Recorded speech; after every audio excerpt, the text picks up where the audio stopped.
How do you get started in minimalism as specifically a large family? I've got 10 tips that I want to share with you on how you can simplify and minimize as a family starting right now.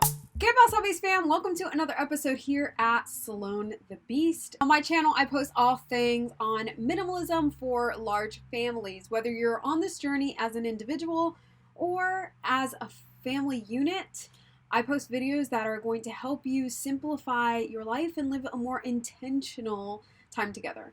So some of the benefits to living a simpler life, some of the benefits of being minimalist as a family is it allows you to just declutter your space. It allows you to declutter your mind and your spirit. So you're decluttering your space, your mind, and your spirit by simplifying your life of things, not just material things, but even things on your cell phone, even the people that you allow in your tribe, in your space, right?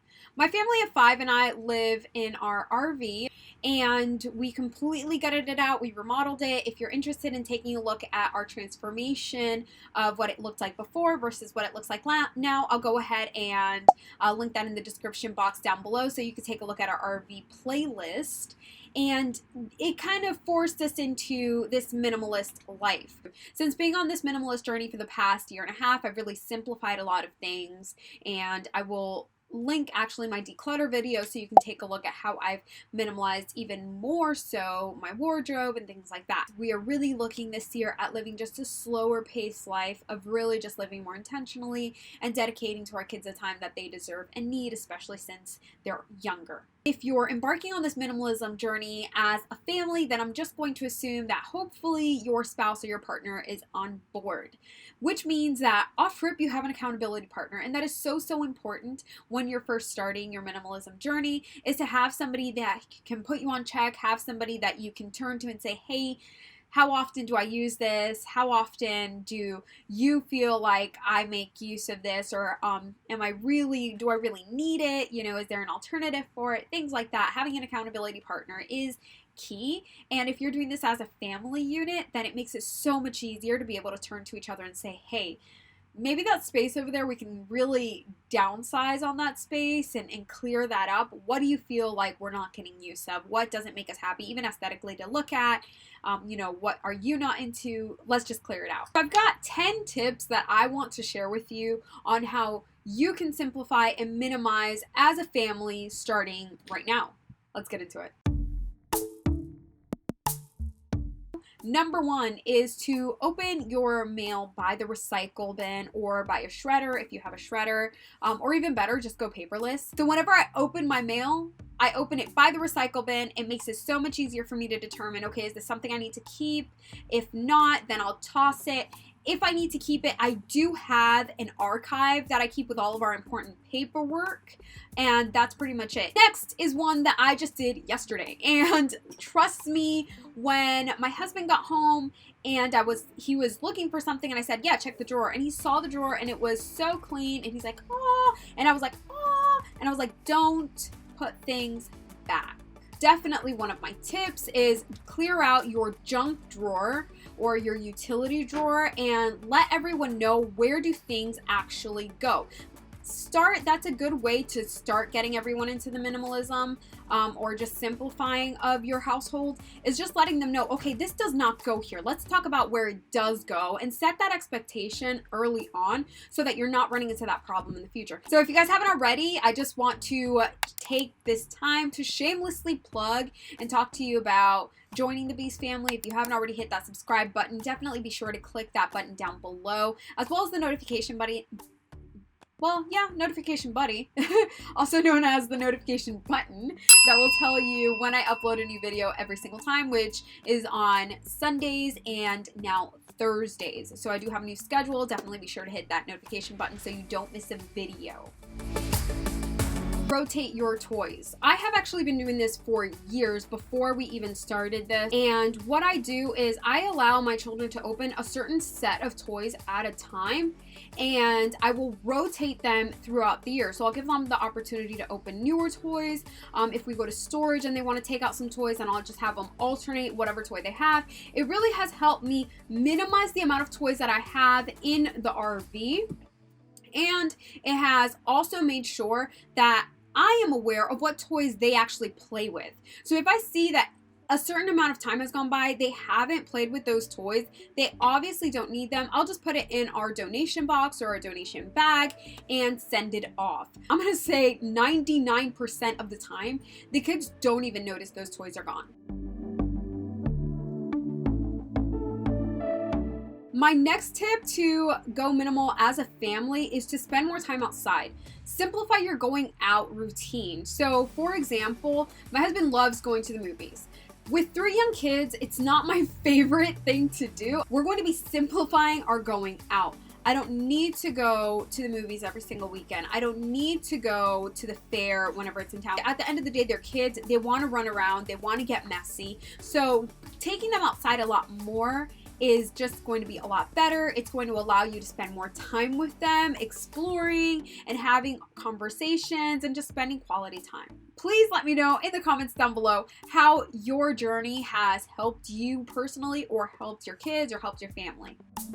Have some family goals. Have that conversation as to what the goal is. Why are we doing this? Why are we downsizing? Right now, ours for the past year and a half has been to buy a house. So for the past year and a half, we have been collecting change, just loose change. And we've gotten our kids involved to the point that if we're out and about and they see a dime on the floor, they'll pick it up and they say, hey, it's house money.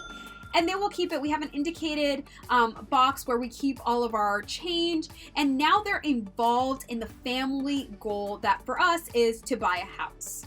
Create boundaries. At the end of the day, personal space is personal space. And while I am, by some, depending on who you are, a lot of people think that I can be a strict parent. I just feel like I'm a very traditional parent. I do have a personal area for each of my children. So for my daughter, for example, if you've watched our RV renovation video, you'll notice that she has a cubby. That cubby has all of her homeschool stuff. It has, I think, 1 or 2 of her toys or her journals, whatever the thing is. I try not to touch that unless I'm cleaning it out and I see that there is genuine trash in there. I try not to declutter. I try not to say, okay, well, this isn't used and this isn't used and toss, toss, toss. That is her space. My son has a little lunchbox that he carries around everywhere with his toys. As long as they fit in there, that is his toys. That is his space. That is his boundaries.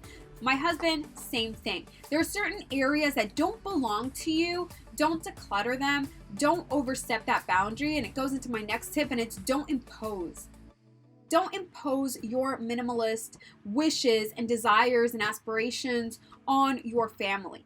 Lead by example, and with time they will follow. Eventually your children will ask you the question of how come you're donating all those things? How come you're not wearing, or you don't go shopping as much?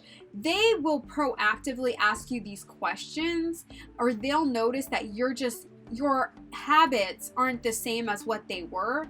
And that is going to lead me into my next tip, that is, have those open-ended conversations with them. Don't think that because they're just kids, they don't understand. They understand a lot more than you think. You've already set those boundaries. You've already been leading by example. Now those questions are going to pop up. Have those conversations with them so that they as well can be engaged in the lifestyle change that you're making, not just for yourself, but for you all. Simplify your holidays. My next tip is one that we are working on very, very hard this year. So last year for Thanksgiving, we went house hopping to 4 different houses. So we house hopped 4 different times, and it was insane. It was too much.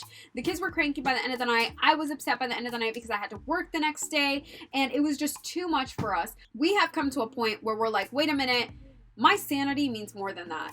The fact that this is a holiday and I can't even enjoy it with my kids because I'm busy jumping from house to house, that's not okay. So this year we're not going to be house jumping. We are solely going to enjoy ourselves, enjoy our family, be very, very simple in our holidays, and that way we can just intentionally spend the time better with our kids. My last and final tip is to simplify your electronics. What do you have duplicates of, and do you really need those duplicates? It also means downsizing and simplifying what's on your phone. What apps do you have on your phone that are too distracting? For example, I deleted Amazon because the urge was there too often for me to shop Prime. So just delete it altogether. Anything that brings you too much anxiousness, any duplicates that you have of events that you go to, can you save just 2 or 3 photos that will bring you good memories and maybe just post them up online or save them into the cloud or something and delete them off your phone? You know, whatever the case is there a way that you can simplify what's on your phone to limit the distraction? That way you have the ability to be more in control of the time that you have and the attention and effort that you have. That's obviously limited because you have a big family. You can spend and allocate accordingly, according to how you want to spend it, according to the values that you have and what you want out of your life. So guys, I really hope that these tips have helped you. Living minimally for us has been everything. It has changed our world, and it has really brought everything into perspective for us as far as what is the most important thing. I know having a big family, it can be so overwhelming. There's toys everywhere and diapers everywhere, and it can be so insane. But hopefully through this series, you guys are learning some tips and tricks and hacks along the way for you, mama, who can start integrating some of these today and living a more simple and intentional life with your children in these vital moments that we're never going to get back again. So guys, I hope you enjoyed this video. If you did, give it a huge thumbs up. If you guys don't already follow me on Instagram, please be sure to do so. I am Sloan the Beast, and I post all things minimalism and motherhood for big fam. Thanks guys so much, and I will catch you in the next one. Los aprecio todos y nos vemos en la próxima, mis bestias. Hasta luego.